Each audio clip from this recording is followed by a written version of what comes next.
Hey guys, Dr. David Stoker, board certified plastic surgeon in Los Angeles with a 2-month beautiful result that I'm very excited about.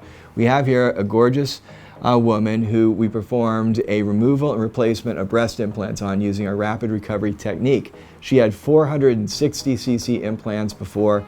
They were saline and the left side was deflated. What we did is we removed and we replaced the implants. What you may not be able to see if the nipples are covered is that from her previous surgery, she had a depression of her areolar incisions on each side. We call that implosion in the plastic surgery business. And what it is, in certain patients, when they have repeated entrance through the same incision, sometimes it gets depressed and it looks like an obvious dent, casts a shadow. It's not very good. So instead, we use an inframammary incision underneath, which is very well concealed because she has a nicely defined crease down at the bottom. But the bottom line is it's the state-of-the-art implants that she got here. And as you can see from this outcome, it is very beautiful.